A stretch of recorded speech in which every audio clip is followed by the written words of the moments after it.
At ngayon tayo, December 5, sa may pavilion. Ito yung mga tao na mga binaha na galing sa Midland Compound Dulo at Tibais Compound. Dito sila ngayon, dito sila dinala. Siguro 5 months, ano, ng bagyo mga dumating. Ang pinakahuli yung Juan. Bali 5 months, mula July pa hanggang ito, December 5, andito ako ngayon. Ito ako sa pavilion. Andito si nanay. Si nanay yung nanay dito, senior citizen. Nandito si nanay. Ayan silang lahat. Ayan, oh. Ayan silang lahat. Sila yung mga binaha. Nakatulad namin. Kaya nga, ang sabi ko nga kay PCO's Director, Imelda Papin, na mabigyan man lang sila kahit karating ba, maging masaya sila ng Pasko. Kaya ang hinihiling ko kay PCS Director Imelda Papin at makita sana ito ng ating Pangulo, President Marcos, na nangyayari sa amin sa Muntinlupa. Na 5 buwan na itong binaha. Yung namin, sinira pa ng saig ng bahay namin, hindi lang baha. May pinapakita ko. Ito ngayon, nandito sila. Ito may mga 25 katao na nandito. May mga batang maliliit na natutulog. Nakikita natin dito. Nandito sila. Hanggang hindi pa sila pinapa-uwi. Yan. Kahit ano, dyan pa sila ito.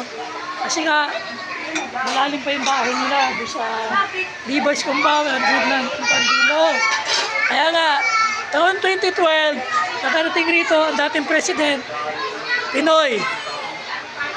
Kasama ang kanyang kapatid na si Chris Aquino, si Senador Antiveros, si Joel Villanueva, nakarating dito.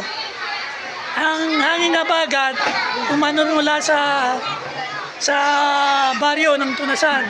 Trapper, dating tricycle, nagiging parang dagat. Imbis na tricycle, mga balsa na. August 8, 2012, nung nagkaroon ng hanging habagat dito, na yung pinaka-proper ng Tusana, yung pinaka-baryo, talagang naging parang dagat. Nang pumunta sila Pinoy, sabi nga ng dating President, 2012 ito, August 8.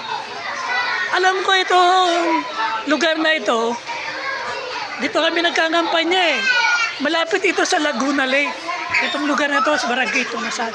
Sabi ng dating Pangulo, nung nakarating siya rito, August 8, 2012, si dating President Pinoy. Ang inihiling ko po, sana makarating rito ang ating Pangulo, Bongbong Marcos.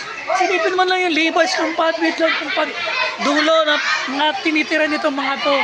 Para makita yung sinasabi ng Pangulo na si Pinoy na ang Tunasan ay malapit sa Laguna Lake. Kasi po may oplang baha ang ating Pangulo, President Marcos. Sana po masilip nila yung mga bahay nitong mga taong to sa pangunguna ni PCS Director Imelda Papin na malapit sa Pangulo. Yung aking naman kaibigan na si Katrina Enrile, hanggang ngayon nagluluksa pa sila, kaya hindi pa ako masyadong nalapit sa kanya.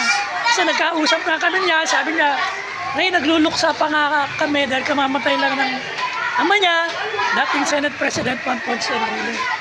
Kaya nga, ito po ngayon, no? Nakikita nyo, no?